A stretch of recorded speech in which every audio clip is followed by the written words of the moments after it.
as a way to celebrate Dan The-Trike-Man Zimmerman's visit to our hometown Bend, Oregon, we are reposting his story and interview from September of 2024.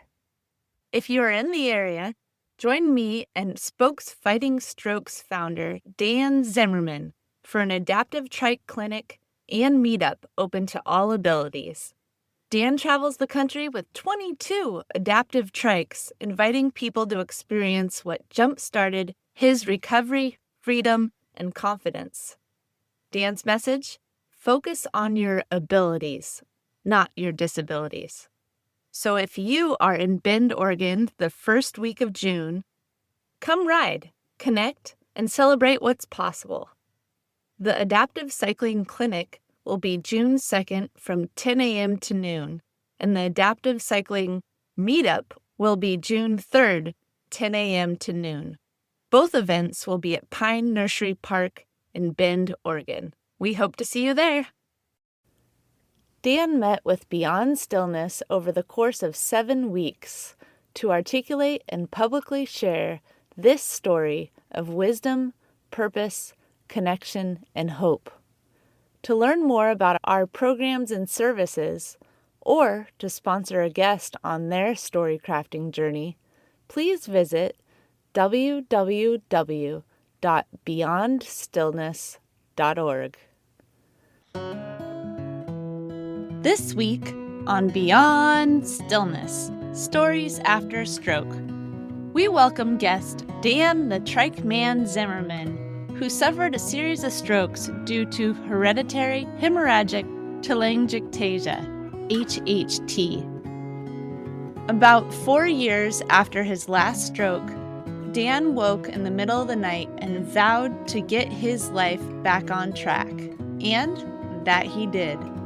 Dan found freedom, community, and purpose through trike riding, a passion that has since fueled his recovery and empowered him to help others on similar journeys. In this episode, we'll hear how Dan transformed his life, founding Spokes Fighting Strokes, to share how trike riding can speed recovery and save lives. This is a story of survival, rediscovery, and purpose. Thank you for joining us for Part 1. Dan Zimmerman's story. Dan lives with aphasia, a language disorder that makes word retrieval and reading aloud difficult. So today, Dan's story is read by Damian Cohen.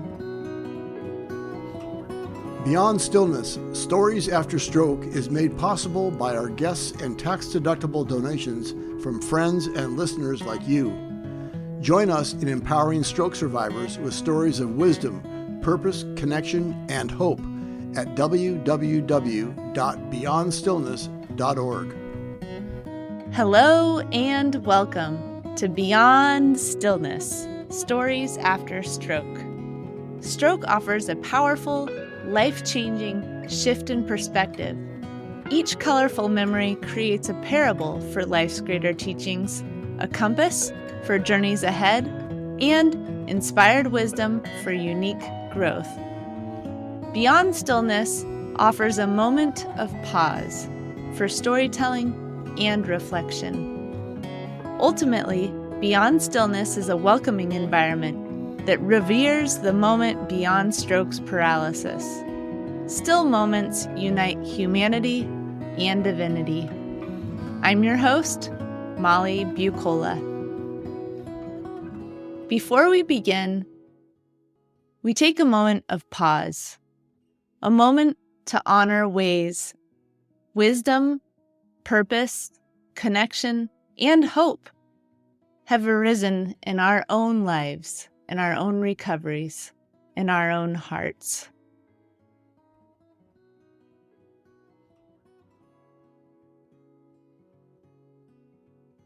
And we give thanks. When I was 17, my brother Kevin died.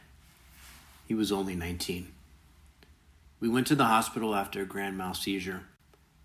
The doctors told him it was all in his head. I thought he was on drugs and sent him home. The grand mal seizures persisted for 3 days. Then my mom called the school and told me to meet her at the hospital. Kevin had already passed away. The autopsy revealed that Kevin died due to a brain bleed. A month later, I was having difficulty breathing. They found I was low on oxygen, which led them to discover my lungs produced irritavenous malformations. They put 2 and 2 together and found HHT and realized that must have been what killed Kevin. They thought it made sense, but I lived. That didn't make sense to me. I have a hereditary disease in which the lungs fail to filter clots efficiently. HHT. 1 in 5,000 people have it. My grandmother passed from HHT that same year. In high school, I had the first of many surgeries to treat HHT. Fast forward 10 years. I was 28 and driving from Fountain Hills, Arizona, 1,000 miles to my dad's funeral in Minnesota. I hadn't eaten in hours and was caffeinated up. When we finally stopped to eat, my brother, sister-in-law, and wife were babbling on and on. I felt so hot and grabbed ice water and poured it on my head in the middle of the restaurant. I was so hot. I then realized that I couldn't see or hear. My head hurt so bad. I was hoping the water would knock it out of me. Since the age of 5, I have suffered migraines. The 2 weeks leading up to this event, the migraines came with the loss of my peripheral vision. It would come and go. Sometimes during those, I'd get cross-eyed or dizzy, or both. This episode in the restaurant was worse than normal. So a couple weeks later, I visited my doctor, and he told me I had a stroke. He told me I was too young to be on blood thinners. So I went on my way. When I returned home, I was blind in the 11 o'clock area, but was still able to drive. Thank God. I love to drive. That sense of freedom and adventure is in my bones. 12 years later, my mother called and said she needed to go into surgery to plug the AVMs in her lungs. I knew the procedure well. We talked on the phone for 5 hours. The whole time growing up, I resented her because she sent me and my brother Jimmy to live with our alcoholic dad. I think she had a premonition because on the phone, she wanted to smooth the waters. She shared how sorry she was and made me feel understood. My mom also made me promise that if something went wrong in surgery, to pull the plug. She didn't want to be on life support. The surgery was unsuccessful. I physically pulled the ventilator plug and left the hospital. When I returned 3 hours later, I held her hand. At that point, I witnessed her final breath. Fast forward 13 years. My wife and I had separated. The day after Thanksgiving 2005, I was sipping my coffee in the kitchen and I collapsed on the floor. My girlfriend called 911. I woke up in the ambulance. The sirens hurt my ears. Then nothing. I went back unconscious. I woke 10 days later and hurt all over. Excruciating pain. I tried to yell, "Help me!" I heard moaning. That's it. A total nightmare. All that came from my mouth were moans. I realized I couldn't talk. Holy shit. All I could think was, holy shit. Pain overwhelmed my body while confusion and fear took my mind. The nurse administered morphine. They thought I was going to pass away, so they transferred me to the select floor to die. I spent a month there. Nurse practitioner Sarah visited me each day. "Get me out of here," I'd shout. Again, though, just moans. Finally, one day, while trying to get my point across, I picked up a book and I threw it at her. That day, they transferred me to the stroke center. They realized I wasn't going to die, but told me I'd never walk or talk again. I proved them wrong once. I'll do it again, I thought. After 3.5 months in the hospital, I returned home. I was worried about my cabinetry business. Eventually, I had to let 12 employees go and close up shop after running a stable business for 23 years. I could read, but I couldn't talk or spell. Fortunately, I paid the shop off 6 months before my second stroke. Unfortunately, my wife and I finalized our divorce 2 years later. I still wasn't able to talk or walk and had blown through my savings by then. My shop became my home intermittently. Those years were tough. Before my stroke, speedboats were my passion. 2 years after the stroke, I still couldn't swim, let alone captain my boat. I had saved up for it, and it was my pride and joy when everything else in my life flew off the handle. I remember the day I sold my yacht. I drove it 1,500 miles. I knew it would never be part of my life again. A part of me thought I was selling that feeling that comes with boat life. I unhooked freedom and fun from my truck. I had to set those feelings aside. I wasn't sad. I saw it as a business decision, and it gave me more cash in my pocket to pay the bills. Finally. 3 years after that, my sons Josh and Zach would visit. I could walk, but not very far, and was unsteady. In order to go outside with them, Josh would push me in the wheelchair. I loved the fresh air, but I was still relying on him to take me everywhere. I craved freedom. One night, 4 years into this same routine, I woke around 2 a.m. to go to the bathroom. My heart was thumping. It scared the piss out of me. I couldn't survive another stroke. I felt doomed. I had to get my life back in order. The next day, I decided to make a change. I went out and I tried to ride my bike. I fell 4 times in 5 minutes. I couldn't balance. A trike has 3 wheels. I could balance on that, so I found a granny Schwinn with a basket that set up high and balanced on 3 wheels. My kids rode it mostly, but it was a step closer. I rode for a month, but it didn't feel right. My legs filled with blood. I was wearing compression socks, but could feel the pressure. I don't count this Schwinn as an actual trike. I then cruised the internet and found a Sun Trike that was very heavy and had 1 wheel on the front. The day of my first ride, I packed the usual unhealthy lunch, complete with sodas. I was 65 pounds overweight and on painkillers at that point. I set out on a paved path through the Phoenix Valley. I wondered what was around the next corner, a half mile away, even miles away. And on the trike, I could find out. I was thrilled with independence and curiosity. 2 hours into the ride, I realized that it was time for my painkiller dose. I also realized that I left the pills at home. I had to make a choice. I chose, and still choose, to keep riding. 4 hours in, I finally stopped to eat lunch. Again, little did I know how much of a turning point this day was in my life. I am now off painkillers and lost that 65 pounds. That day I was in so much pain, but felt a total sense of freedom. I was hooked. Oh my God, nobody is pushing my wheelchair. I can speed up, slow down, go left, go right. I was in total control. It was easier than walking, faster too. No shit. I rode 40 miles that first day and I paid for it. My legs hurt the whole time, but it was so worth it. I found the life I had been looking for. I knew this was a new life. On a trike, there's so much to explore, so many people to meet. 2 years later, I wanted more. I found a pristine, used Cat Trike 700 where my legs were even with my heart. I didn't have the painful pressure in my legs. It was a racing trike, and I wanted to get fast. I rode it all the time. My newfound fascination led me to a trike meetup in Scottsdale. I struggled to load my trike into the truck on my own, drove a half hour, and unloaded it in the parking lot of the bike shop. At that point, I couldn't talk and could barely walk, but was proud of my Cat Trike 700.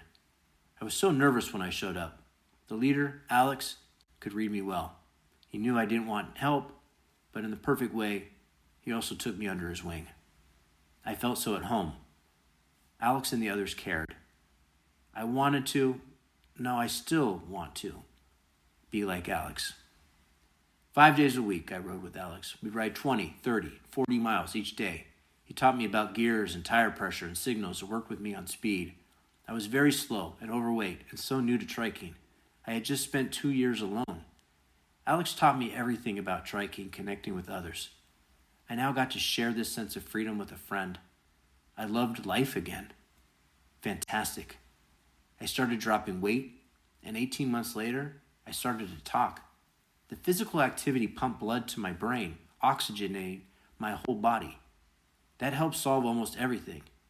I wasn't in formal therapy, but trike riding exercised my legs, breathing, core, balance, mind-body connection, and forced me to practice speech. I wish I would have met Alex a month after my first stroke. His care, guidance, companionship, and introduction to trikes propelled my recovery and changed my life. After training with Alex for 3 years, he and my friend Tom were blown away about what trikes and riding do for me, my health, recovery, and life. And so was I. They encouraged me to share it with others. So I found Spokes Fighting Strokes to show people that with a little effort, everyone can significantly change their lives. I hope to reach every stroke survivor and show them recovery is possible. For the past 11 years, I've been driving my motorhome throughout the country with a trailer in tow.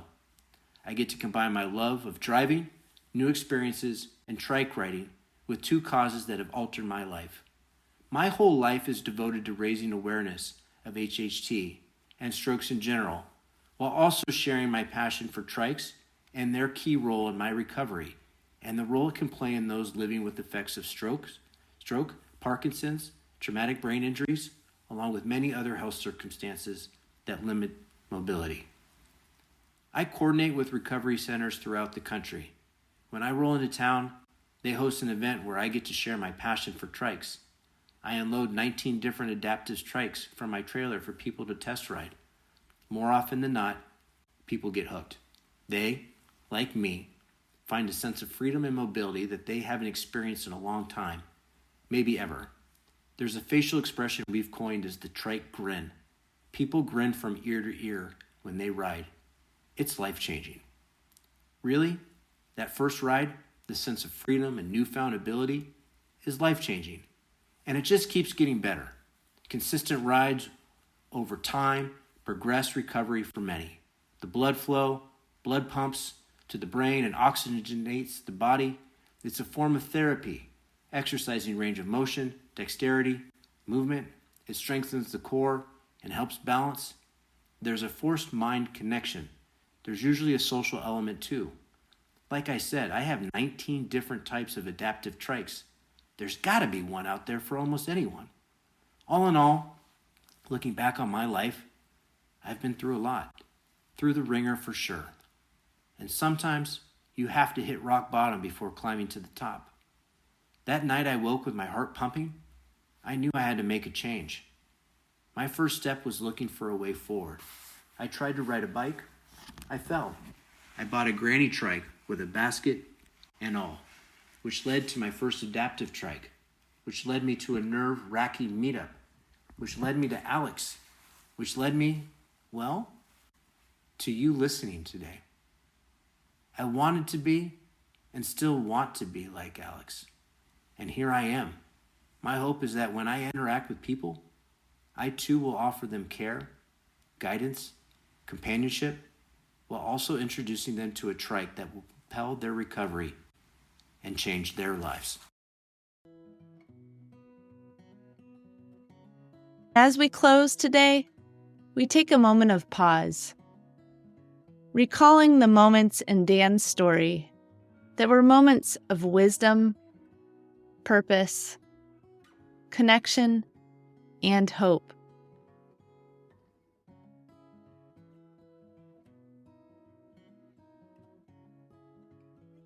And we give thanks. Beyond Stillness, Stories After Stroke is made possible by our guests and tax-deductible donations from friends and listeners like you. Join us in empowering stroke survivors with stories of wisdom, purpose, connection, and hope at www.beyondstillness.org. Another way to support is to like, share, or subscribe to our weekly show. Thank you for listening to Part 1, Dan Zimmerman's Story, read by Damian Cohen.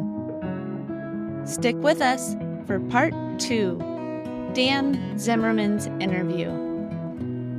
Each colorful memory creates a parable for life's greater teachings, a compass for journeys ahead, and inspired wisdom for unique growth. Dan's story of overcoming stroke and the challenges of HHT reminds us of the transformative power of resilience and adaptive trike riding. If you're looking for inspiration in stroke recovery, mobility challenges, or personal empowerment, Dan's story offers a roadmap to rediscover freedom and purpose. Until next time, I'm Molly Bucola, reminding you that as part of the stroke community, you are more than supportive. You are inspirational. If this episode resonated with you, please share it with others and consider donating to Beyond Stillness, Stories After Stroke.